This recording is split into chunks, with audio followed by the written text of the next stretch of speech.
ukarega kuchema unofira mukati ukarega kuchema unofira mukati ndabaiwa moyo.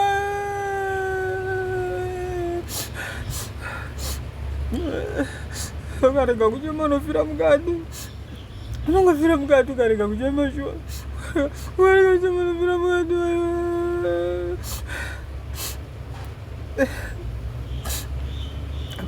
Pane dzimwe nyaya dzekuti hadzidi kutiramba wakanyarara. Ukaramba wakanyarara zvinhu zvinobaya moyo, zvinonyatso kubaya pamoyo. Ndikati ukarega kuchema unozofira mukati. Saka nhasi hangu nanguti bheta hangu ndicheme because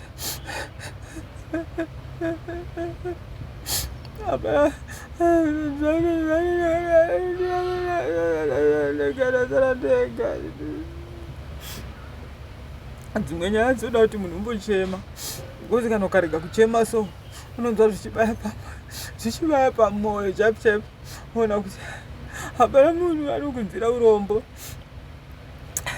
Dzimwe nyaya dzoda kuti munhu acheme. Kana ukarega kuchema so